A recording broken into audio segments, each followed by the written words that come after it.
Hey everyone. I'm Justin. I'm 30 years old now, and at 21, my stepmother accused me of assault to block a $500,000 inheritance my father had set aside for me. He believed her every word.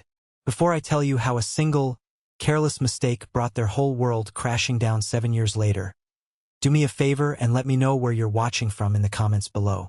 It's always incredible to see how far these stories can travel. Alright, let's get into it. The memory is burned into my mind, sharp and cruel like a shard of glass. I was standing in the living room, the one I'd grown up in. The air was thick with the scent of Catherine's expensive perfume, a flowery, suffocating smell that I've hated ever since. She was crumpled on the plush beige sofa, her face buried in her hands, her shoulders shaking with perfectly manufactured sobs. My stepbrother, Leo, her golden boy, stood beside her, one hand resting protectively on her back. He shot me a look of pure venom, his eyes narrowed. "You monster," he mouthed silently, the words a poisoned dart across the room. But it wasn't them I was focused on. My eyes were locked on my father, Richard.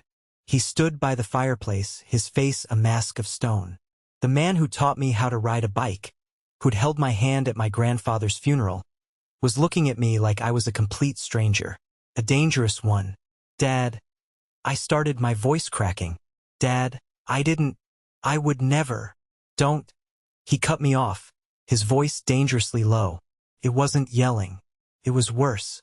It was a cold, final judgment. "Don't you dare lie to me. Not after this." "But it is a lie." My voice rose with desperation. "She's lying. Look at me. When have I ever given you a reason not to trust me?"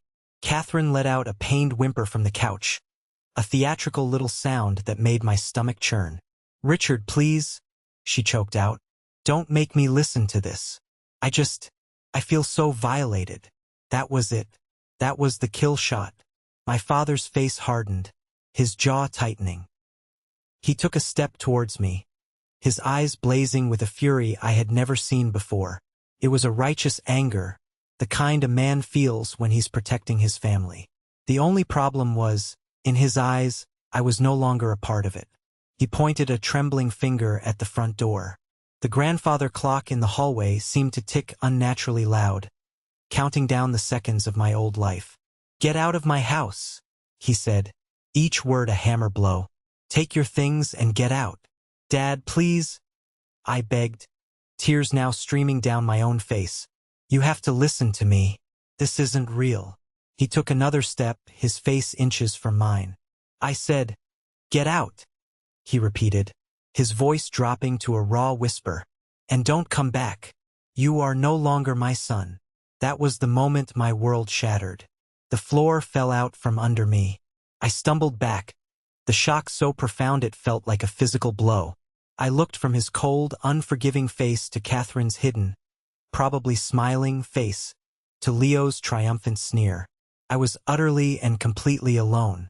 To understand how a father could so easily discard his own son, how a family could be poisoned so thoroughly from the inside out, we have to go back, way back, to the day Catherine first walked into our lives.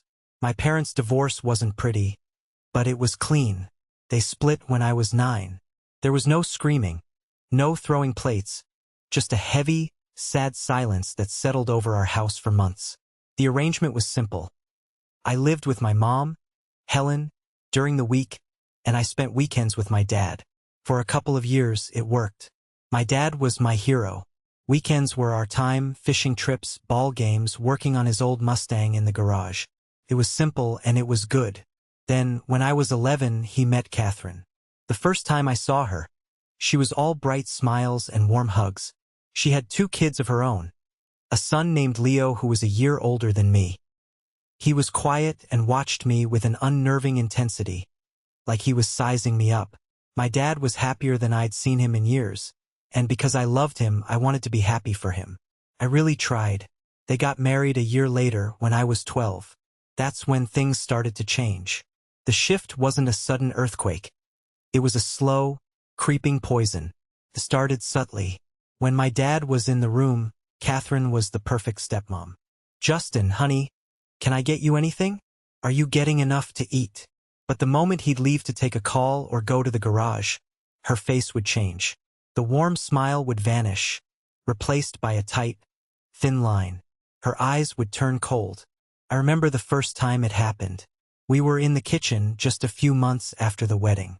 Dad had just gone outside to mow the lawn. I was getting a glass of water. "You know," she said, her voice a low murmur, completely different from her usual cheerful tone. "I don't really like you." I froze, my hand on the faucet. I was 12. I thought she was joking. I turned and forced a nervous laugh. "What?" She didn't smile. She just leaned against the counter, crossing her arms. "I'm serious. You remind me of your mother. And frankly, I can't stand the sight of her. So for your dad's sake, we're going to pretend to get along. When he's around, we're family. When he's not, you stay out of my way. Got it?" The coldness in her voice was terrifying. It wasn't angry. It was a simple statement of fact. I just nodded, unable to speak. Of course, I told my mom. The next time she dropped me off, I broke down in the car and told her everything. My mom, Helen, is a fighter. She immediately called my dad. I could hear his side of the conversation through the phone. "Helen, come on. You're overreacting. She's been nothing but wonderful to him. Justin is just having a hard time adjusting." He didn't believe me. He didn't even consider it. When I walked into the house that weekend, Catherine was waiting for me. She pulled me into the laundry room, her fingers digging into my arm. Her smile was gone. "I see you're a tattletale," she hissed, her face close to mine. "Let me make something crystal clear to you. If you ever tell your mother anything about me again, I will ensure you no longer have a dad in your life. Do you understand me?" My heart was pounding. "What do you mean?" "I mean," she said, her grip tightening, "I will divorce your father. I'll hire the best lawyer, and I'll take every penny he has. I will leave him with nothing, a broken, destitute man, and it will be your fault. Your choice, a happy father or no father at all. So you will keep your mouth shut." I believed her, every word. The threat was so absolute, so devastating, that it silenced me completely. From that day on, I learned to live two lives. One where I was part of a happy, blended family for my dad's benefit, and another where I was an unwelcome ghost in my own father's home. The silence was the price I paid to keep him. The years that followed were a masterclass in psychological abuse. Catherine was brilliant at it. Her cruelty was always veiled, always deniable. It was death by 1,000 cuts, each one too small for my dad to ever notice. Food became her favorite weapon. I was a growing teenager, always hungry. When my dad was home, she'd pile my plate high. "A growing boy needs his fuel," she'd say with a dazzling smile. But on the nights Dad worked late or was out with friends, things were different. I'd come to the dinner table and find a place set for her and Leo, but not for me. "Oh, Justin, I'm so sorry," she'd say, her eyes wide with fake innocence. "I completely forgot you were staying tonight. I only made enough for two." The first time, I thought it was an honest mistake. The fifth time, I knew it was a tactic. Leo would sit there, smirking at me over his plate of lasagna while I was told I could have a bowl of cereal or some leftover soup. I often went to bed with my stomach aching, listening to the sound of their laughter from the living room TV. Then came the comments about my appearance. I was a bit awkward as a teenager, a little overweight, as many kids are. Catherine honed in on it like a predator. She'd never say it in front of my dad. But in passing, in a quiet hallway, she'd look me up and down and say, "That shirt is really not flattering on you. It makes you look puffy." Or, "Are you sure you want to eat that? Think of your chin." Leo, of course, followed her lead. He'd call me porker and lardus under his breath, just loud enough for me to hear. When I tried to tell my dad, he'd sigh and say, "Justin, it's just teasing. Boys do that. You need to develop a thicker skin." He didn't understand that it wasn't just teasing. It was a constant, dripping tap of poison designed to erode my self-worth. It was working. I started hating my weekends at his house. I'd invent stomach aches, claim I had too much homework, anything to avoid going. But my mom, not knowing the full extent of the threats, would encourage me to go. He's your father, Justin. You need to maintain that relationship. So I'd go. I'd put on the happy face. I'd endure the silent barbs, the forgotten dinner plates, the feeling of being an intruder. The worst part was the loneliness. I was in a house full of people, my own father included, and I had never felt more alone. The only place I felt safe was my bedroom. I'd retreat there for hours, reading or listening to music, just trying to make myself as small and invisible as possible. But even that wasn't sacred. Catherine had no respect for my privacy. She'd barge in without knocking, often under the guise of looking for something. I'd come home from a walk to find my drawers slightly ajar. My things shifted. She was searching, though I never knew for what. It was about power. It was about showing me that there was no space in that house, not even my own room, where I was truly safe from her. I was living in enemy territory, and the commander-in-chief was the woman my father loved. I learned to bury the pain, to build walls around myself. I thought if I could just hold on until I was 18, until I went off to college, I'd be free. I was wrong. It was only going to get worse. When I was 14, my dad announced a big family vacation. A 2-week trip to Europe. My first thought was dread. 2 weeks. 14 days trapped with Catherine and Leo with no escape. But my dad was so excited, his eyes shining. It'll be the trip of a lifetime, kiddo. All of us together. How could I say no? The trip was a nightmare disguised as a postcard. In front of my dad, Catherine was the doting stepmom, pointing out landmarks and taking family photos where she'd wrap her arm around me. Her smile as wide and fake as a movie set. But the moment his back was turned, the attacks would resume, now with Leo as her gleeful accomplice. It was the little things. At a gelato shop in Rome, I got 2 scoops. Catherine sighed dramatically and said to Leo, just loud enough for me to hear, "I hope he plans on walking all that off. We don't want him splitting his new shorts." Leo snickered. At the beach, they'd make comments about my weight, calling me a beached whale under their breath. I tried to ignore it. I bit my tongue so many times I could taste blood. I was doing it for my dad. I just wanted him to be happy. The breaking point came during our last dinner in Paris. We were at a beautiful, expensive restaurant. I was miserable. I'd spent 2 weeks being their verbal punching bag. Leo was telling a story, and I must have been looking down at my plate, lost in my own thoughts. "Justin, sit up straight," Catherine snapped, her voice sharp. "You're slouching. It's not a good look." Something inside me just broke. All the years of insults, the hunger, the threats, it all came boiling to the surface. I looked up from my plate, straight at Leo, who was grinning. "Well," I said, my voice shaking with repressed anger. "At least I don't have a double chin like your son." Then I turned to Catherine. "And you should talk. In that dress, you look like a penguin." Silence. A stunned, horrified silence fell over the table. My dad's face went from smiling to thunderous in a split second. Leo's jaw dropped. Catherine's eyes filled with tears, real or fake. I couldn't tell. "Justin!" my dad roared, his voice echoing in the quiet restaurant. "Apologize. Now." "No," I said, standing up. "I won't. They've been doing this to me for the entire trip. For years."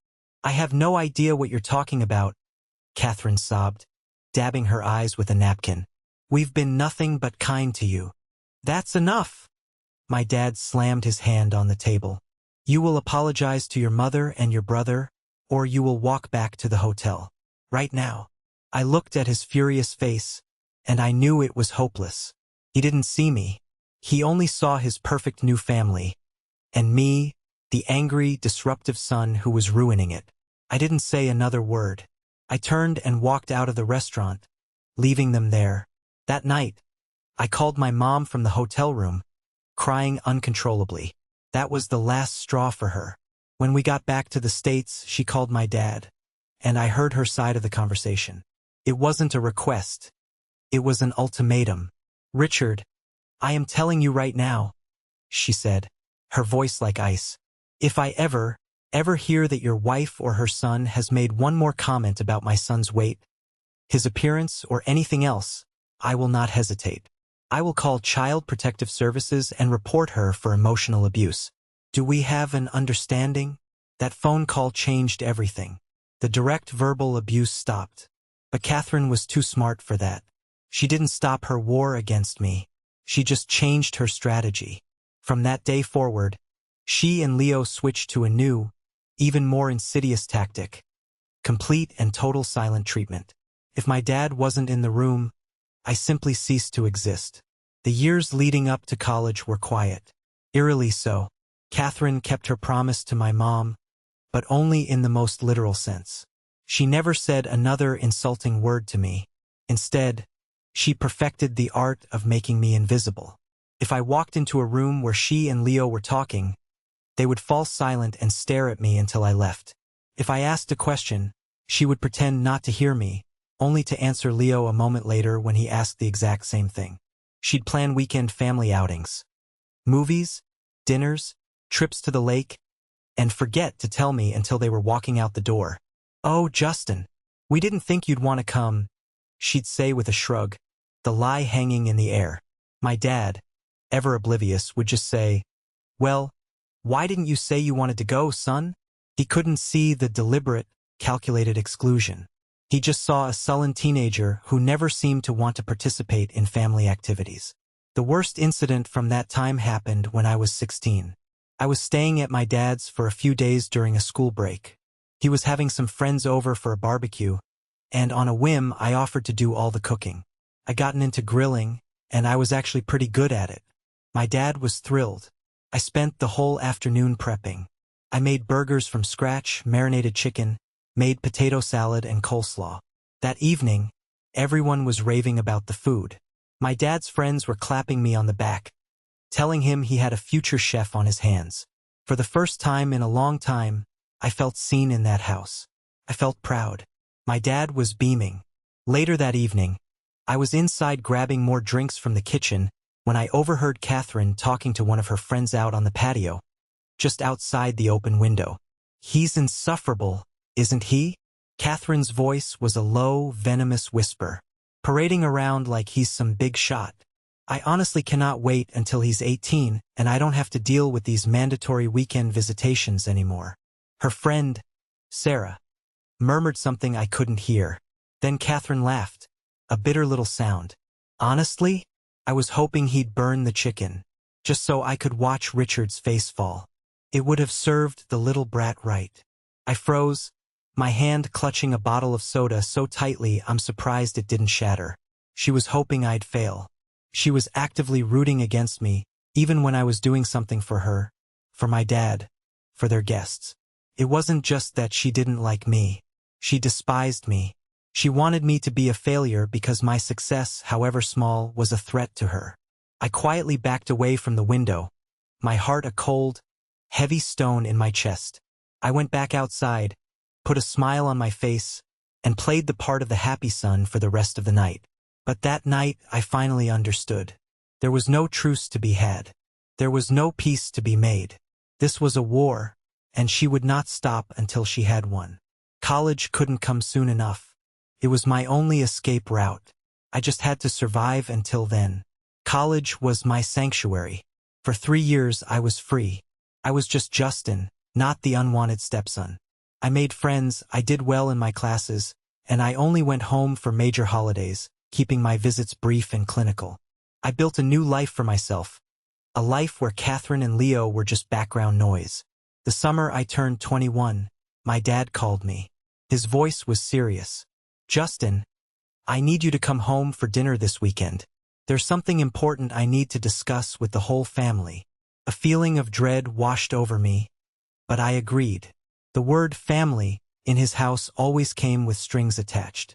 That Saturday, the dinner was tense.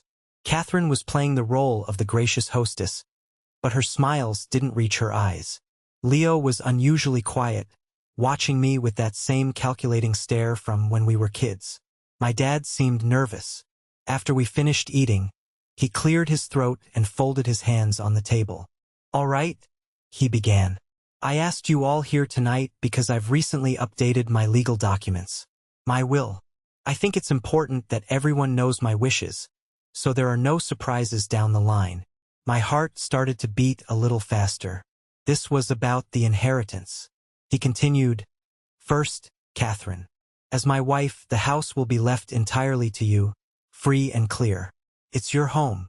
She reached over and squeezed his hand, a soft, grateful smile on her face.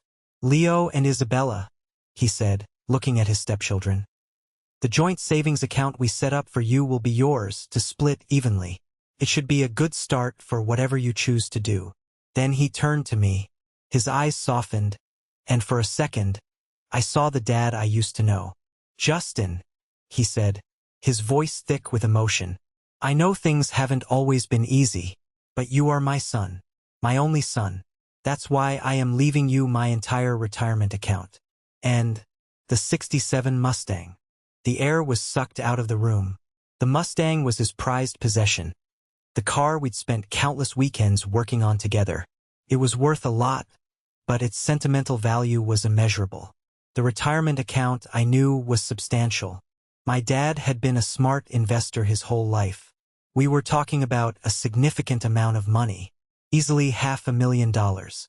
I was speechless. A wave of relief and gratitude washed over me. After all these years, this was it. This was the proof. He did still love me. He did see me as his son. But my relief was short-lived. I looked across the table. Catherine's face was a frozen mask of fury. The smile was gone, replaced by a look of utter disbelief and rage. Leo looked like he'd been slapped. "Richard," Catherine said, her voice dangerously calm. "Are you serious?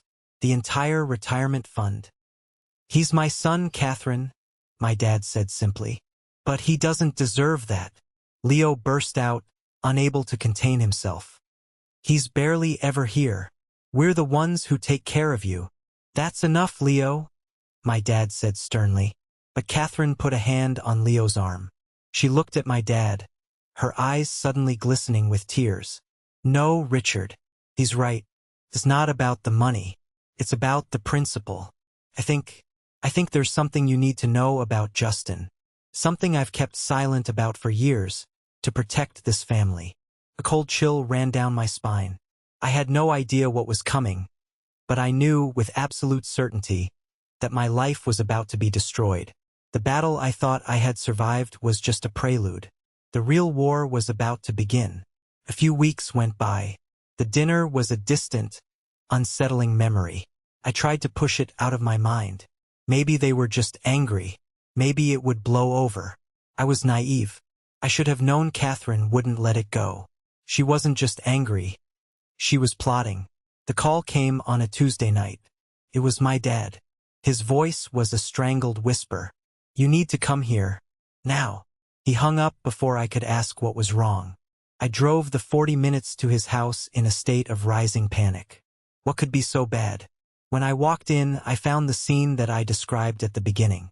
The scene that would haunt my nightmares for years. Catherine on the couch, sobbing. Leo, the righteous protector. And my dad, his face a thundercloud. "What's going on?" I asked, my voice trembling. "You know what's going on," Leo snarled. Catherine looked up, her face streaked with tears. She flinched when she saw me, pulling her robe tighter around herself. "Richard, I can't," she whimpered. "I can't even look at him." "Catherine," my dad said, his voice unnaturally gentle. "Tell me again. I need to hear it one more time." She took a shaky breath. I was getting ready for bed. I came out of the bathroom, and he was just standing there, in the hallway, staring at me. She choked on a sob. "He's been doing it for months, watching me. I've caught him trying the door to our bedroom, to the bathroom." I was too scared to say anything. I didn't want to cause trouble. My jaw dropped. "What? That's insane. I haven't even been here in weeks." "He tried to force himself on me," she finally wailed, burying her face in her hands. "He said if I was going to stand in the way of his inheritance, he would take what he wanted from me instead." It was so absurd, so monstrously false, that I almost laughed. But when I looked at my dad's face, the laugh died in my throat. He believed her. Every single poisonous word. Dad, no, I pleaded, taking a step towards him. This is a lie. She's making this up because of the will. You know this. So she's lying? He shot back, his eyes blazing. And Leo is lying too? Yes, Leo shouted. He's a creep. I've seen the way he looks at my mom. He's a pervert and a rapist. It was a perfectly orchestrated performance. The grieving victim, the heroic son, and me, the villain. Just then, my phone buzzed. It was a text from my Aunt Carol, my dad's sister. Justin, your dad just called me in a panic. What on earth did you do? I'm so disappointed in you. The timing was too perfect.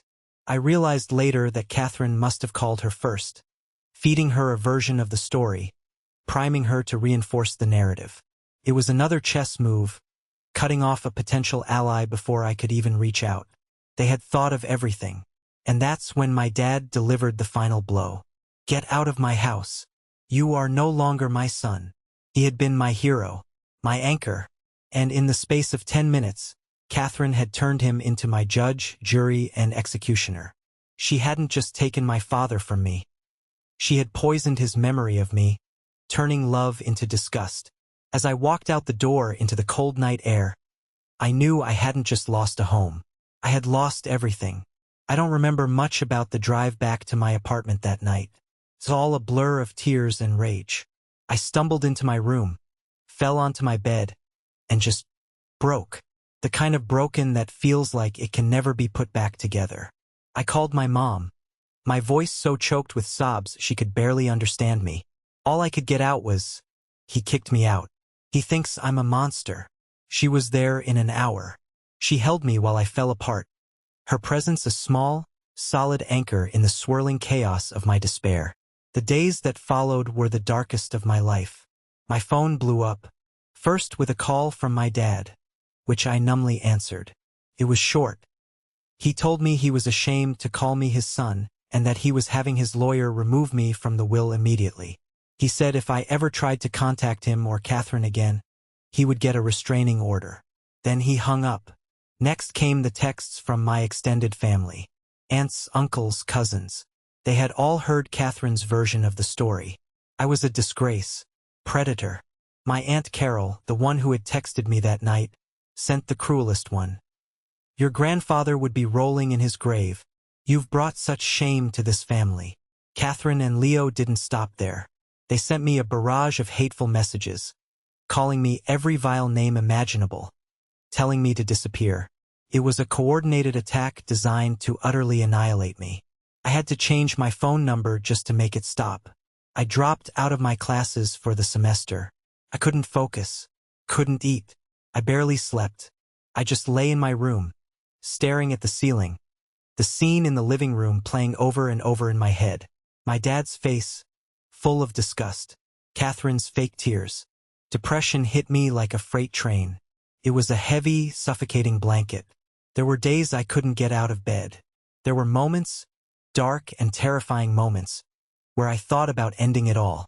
The pain of being so completely rejected by my own father felt unsurvivable. If the man who was supposed to love me unconditionally could believe I was capable of something so vile, then what was the point? My mom saved me. She refused to leave my side. She moved into my tiny apartment for a few months, sleeping on the couch. She didn't push me to talk. She just made sure I ate. She'd sit with me in the silence, a constant, unwavering presence that told me, without words, that I was not the monster they said I was. She was my lifeline. She was the only reason I survived. Slowly, very slowly, the darkness began to recede. It wasn't a sudden sunrise, more like a gradual dawn. My mom's steady presence helped me find my footing. After a few months, I started to feel like a person again. I re-enrolled in my classes. I started going to the gym. I was rebuilding my life piece by painful piece. But I was scarred. I had serious trust issues. I kept everyone at a distance. The betrayal had left a deep wound, and I was terrified of letting anyone get close enough to hurt me like that again. For a couple of years, my life was my mom and my studies. That was it. Then I met Chloe. It was completely random. I was in a coffee shop off campus, cramming for a final. I reached for the last available power outlet at the same time she did. We both looked up, and she gave me this incredible warm smile. "You can have it," she said. "My laptop has more battery life than a nuclear submarine." I found myself smiling back, a real smile, for what felt like the first time in years. We started talking. It was easy, natural. We talked for over an hour, completely forgetting about our exams. She was studying to be a teacher. She was funny and smart, and she had a kindness in her eyes that felt safe. We started dating. I was cautious at first, guarded.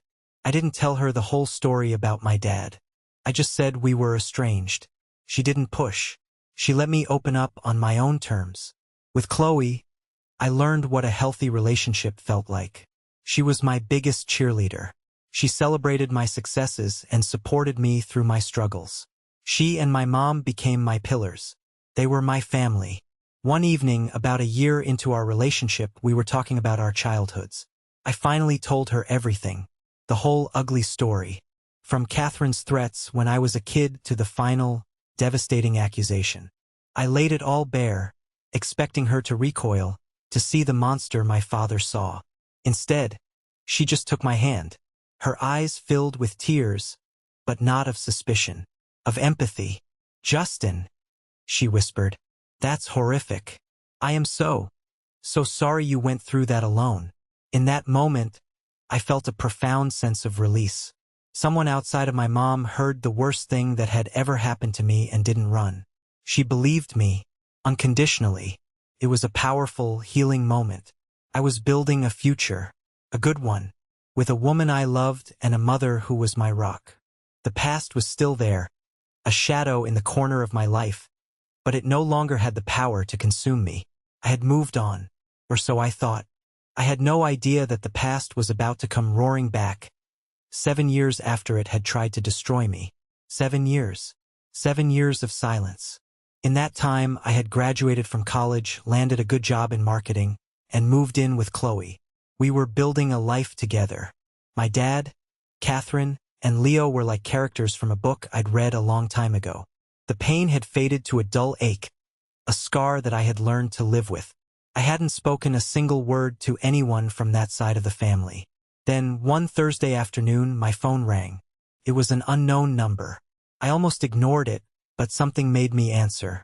"Hello." There was a pause on the other end, then a sound that sent a jolt of electricity through my body. A man, sobbing. A ragged, broken sound. "Justin?" The voice choked out. "Is that you?" My blood ran cold. I knew that voice.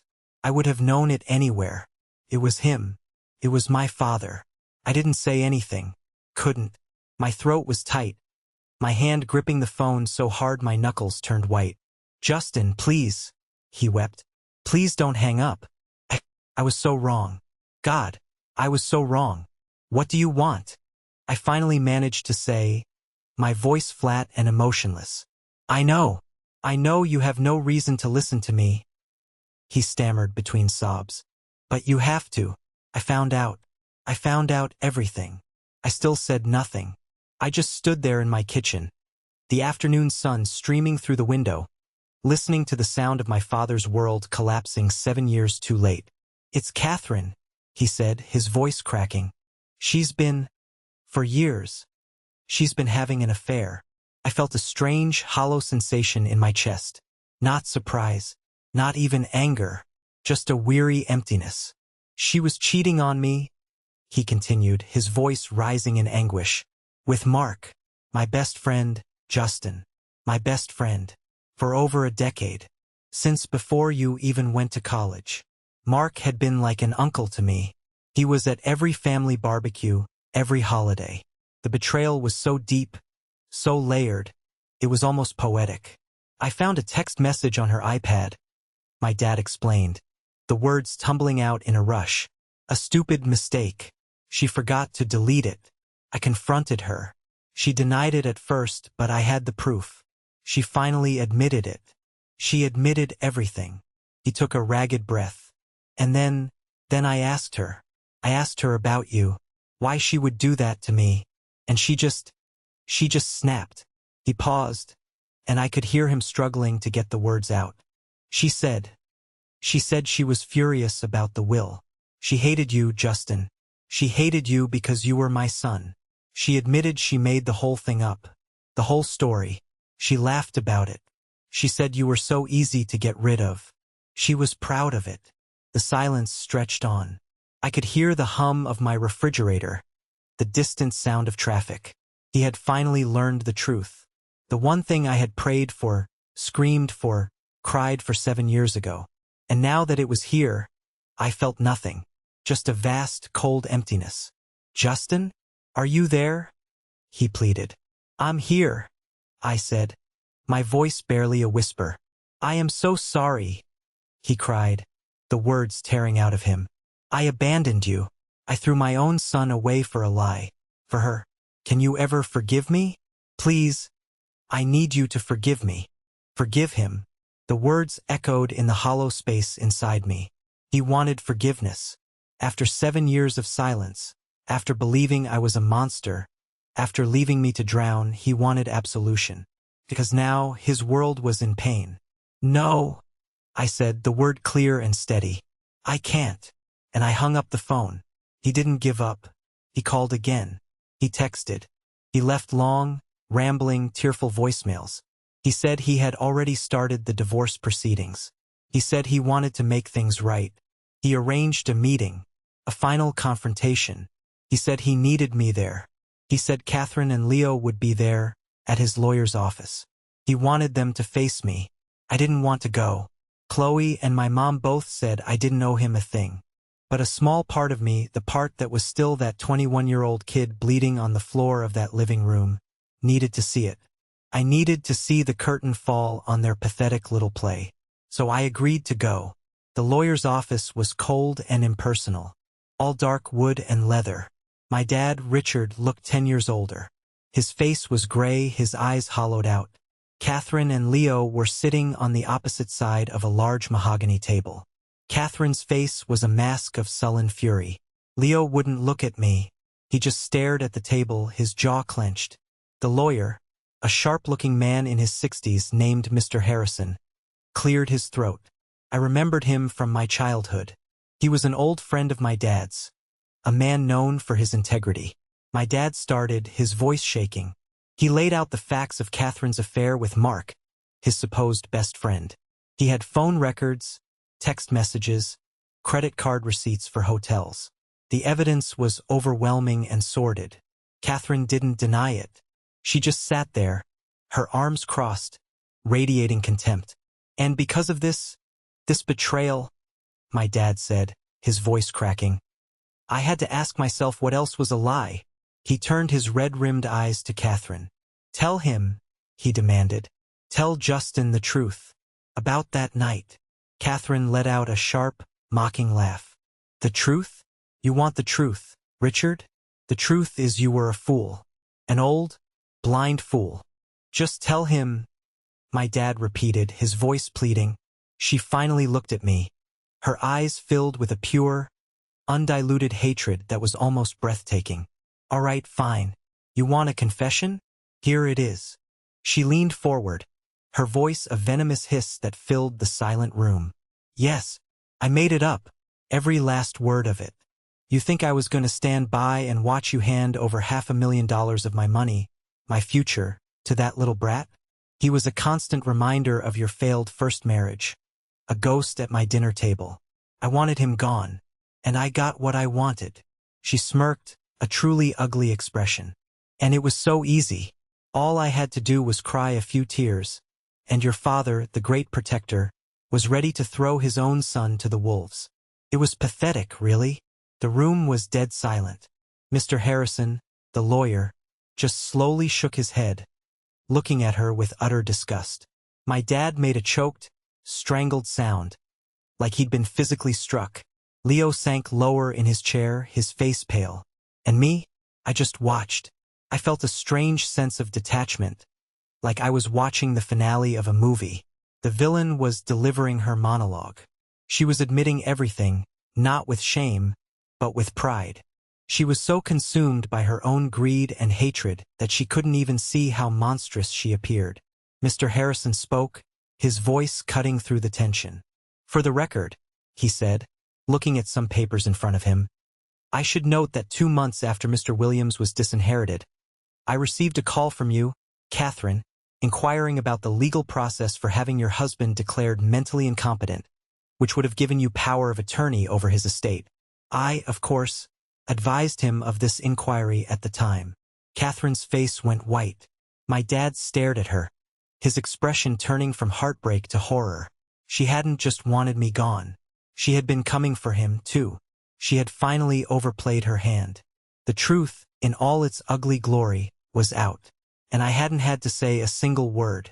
This was it. This was the moment everything changed. The moment the lies finally collapsed under their own weight. Thank you for staying with me, for listening to this. You guys are amazing. If you could, please help me out by liking this video and commenting the number 1 down below, just so I know you made it here with me. It doesn't just help more people find this story. It lets me know that my experiences mean something to someone out there. Your support is seriously the biggest motivation for me to keep sharing the rest of this journey. The aftermath was swift and brutal. The divorce was finalized in record time. My dad had a prenuptial agreement with Catherine that included a strict infidelity clause. It meant that because she was the one who had cheated, she was entitled to absolutely nothing. No house, no alimony, no portion of his retirement fund. She walked away with only what she had brought into the marriage. After years of plotting and scheming to get her hands on my dad's money, she left with nothing. Leo and his sister Isabella were cut off, too. My dad had been paying for Leo's apartment and giving him a generous allowance. That stopped overnight. The life of leisure they had grown accustomed to evaporated.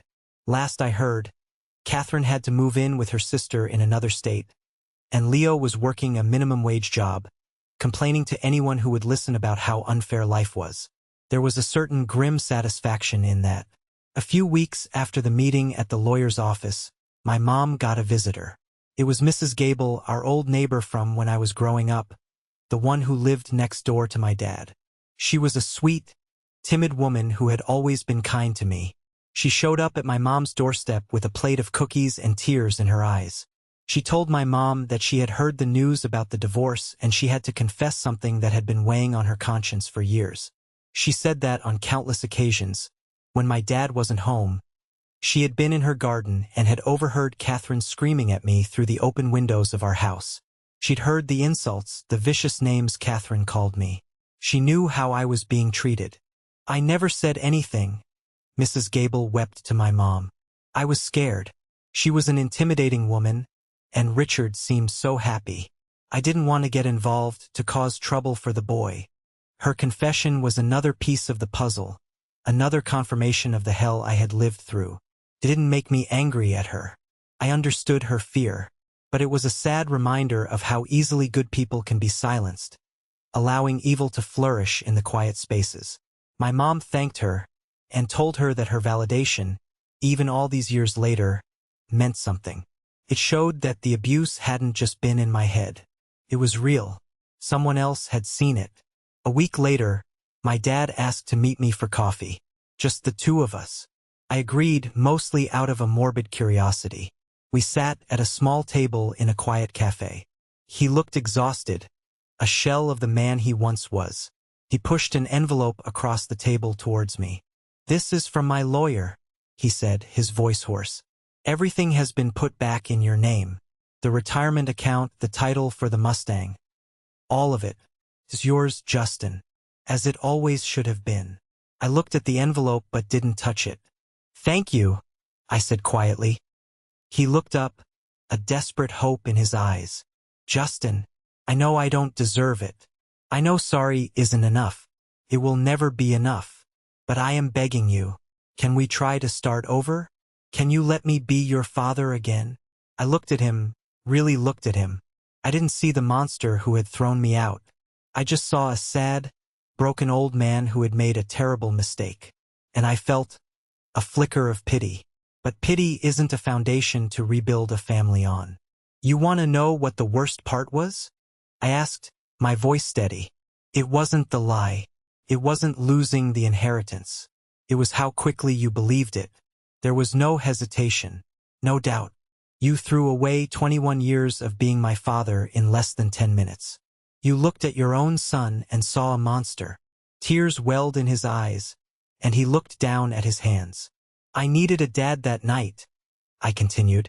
I needed a father to stand up and say, "No, I know my son. He would never do this. But you weren't there. That person was gone. And I can't get him back." I finally picked up the envelope. "I appreciate this. I do. But this," I said, holding it up, "is just money. Can't buy back the 7 years you stole from me. It can't erase what you did." I stood up from the table. "I hope you find peace. I really do. But my life is good now.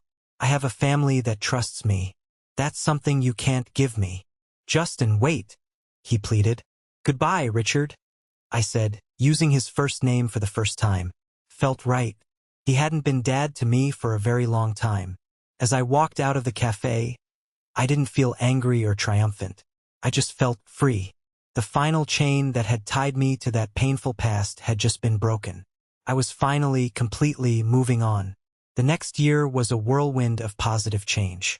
It was like a dam had broken, and all the good things that had been held back were finally allowed to flow into my life. The first thing I did was use a portion of the inheritance money to quit my marketing job and start my own business, a small woodworking shop.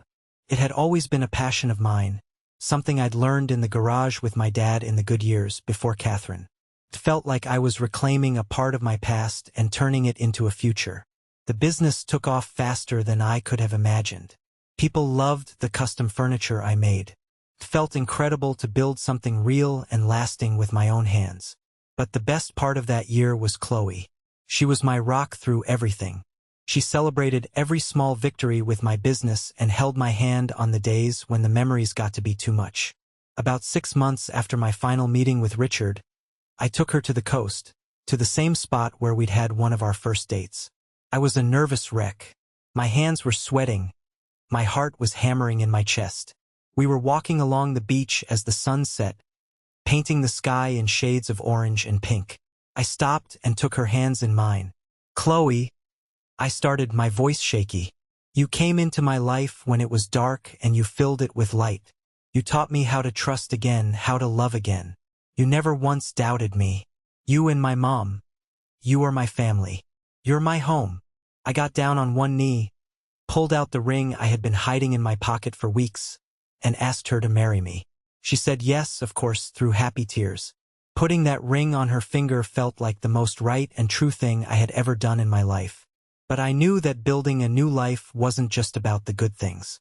It was also about healing the old wounds. The money and the vindication were one thing, but the emotional scars were still there. They were faded, but they hadn't vanished. I was still prone to moments of anxiety, still had a deep-seated fear of abandonment. With Chloe's encouragement, I started seeing a therapist, a man named Dr. Evans. It was one of the best decisions I ever made. Talking to him, unpacking all those years of abuse and neglect in a safe space, was transformative. He gave me tools to deal with the trauma, to understand that Richard's weakness and Catherine's cruelty were about them, not about me. It wasn't my fault. Hearing that from a professional and objective third party was incredibly powerful. I was finally healing, not just on the surface but deep down, in the places that had been broken for so long. I was building a future with a woman I adored, in a career I loved, and I was finally becoming the man I was always meant to be. About a year after I got engaged to Chloe, a thick envelope arrived in the mail. It was addressed to me, in Richard's familiar handwriting. My first instinct was to throw it away. I had made my peace with the situation, and I didn't want to reopen old wounds. But Chloe, with her infinite wisdom, gently suggested I read it. "Maybe it's not for him," she said. "Maybe it's for you, to close the final chapter." So that evening, I sat down with a cup of coffee and opened it. It wasn't a plea for forgiveness. It wasn't an excuse. It was just a long, rambling 8-page letter of confession. He wrote about his own guilt, his willful blindness. He admitted that he had ignored the red flags for years because he was so desperate not to have a second failed marriage. He had prioritized his own comfort over his son's well-being, and it was a failure that would haunt him for the rest of his life. But then there was a section near the end that made me sit up straight. It was the final, ugly twist in the story, one I had never seen coming. He wrote that a few months ago, he had run into one of Leo's old high school friends. They had gotten to talking, and the friend, after a few drinks, had let something slip. He told Richard that everyone in their friend group knew that Catherine was cheating on him. For years. And the person who knew first, who had known all along, was Leo. Leo had apparently found out about his mom's affair with Mark when he was still in high school. But instead of being horrified, he had seen it as an opportunity. He used the information as leverage. It was his ultimate trump card to ensure his mother always gave him what he wanted: money, a car, freedom from any rules. He had been blackmailing his own mother for years. The accusation against me, Richard wrote, hadn't just been Catherine's idea. It was a joint venture. Leo had helped her plan it, helped her execute it. He saw my inheritance not just as money I didn't deserve, but as money that was being diverted from him and his mother, the two people who were bleeding Richard dry from the inside. Reading those words, a final piece of the puzzle clicked into place. It wasn't just a story of a wicked stepmother. It was a story of a deeply dysfunctional, parasitic family unit. Leo wasn't just a spoiled brat who followed his mother's lead. He was a willing, active participant, a cold, calculating manipulator in his own right. The letter ended with Richard saying he was selling the house and moving away. He wasn't asking for a response. He just said he thought I deserved to know the complete and total truth. I folded the letter and put it down on the table. I didn't feel anger. I didn't feel sadness. I just felt a profound sense of finality. Chloe was right. This was the final chapter. The story of Richard, Catherine, and Leo was finally over. They were just sad, broken people, trapped in a web of their own lies. And I was free. A few months ago, Chloe and I were walking on the beach at sunset. It was a cool evening, and she leaned her head on my shoulder as we watched the waves roll in. My hand rested on her belly, where our daughter, our first child, was growing inside her. We had just come from my mom's house, where we'd had dinner. The three of us. The sound of their laughter as they debated baby names was still ringing in my ears. It was a warm, happy sound. As the last sliver of sun dipped below the horizon, I thought about the long, winding road that had led me to this moment. I thought about the pain, the betrayal, and the loneliness. For so many years, I was obsessed with the family I had lost. The father who had abandoned me. The life that had been stolen. But standing there, with my amazing wife beside me and our future on the way, I realized I had been looking at it all wrong. Family isn't just about blood. It isn't an obligation you're born into. Real family, true family, is about choice. It's about the people who choose to show up. The people who choose to believe in you when no one else will. The people who choose to lift you up when you fall. My mom, who never for a second doubted my innocence, who became my lifeline in the dark. She's my family. Chloe, who looked at my broken pieces and saw something worth loving, who taught me that my scars didn't make me unlovable. She is my family. The life we were building together, the little girl who was about to enter our world. That is my family. Richard wasn't a bad man. He was a weak one. And Catherine and Leo were just empty people, consumed by their own greed. They weren't my problem anymore. They were just ghosts from another life. I pulled Chloe closer, a feeling of deep, profound peace settling over me. The past had made me who I am, but it didn't define me. My future did. And for the first time, looking out at that endless ocean, my future looked brighter than I had ever dared to imagine. Thank you so much for listening to my story. I hope it resonated with you in some way. It's been a long journey, but sharing it helps. Have you ever been in a situation where you had to choose your own family? Let me know your story in the comments below. And please, don't forget to like this video and subscribe so you don't miss what comes next. Take care.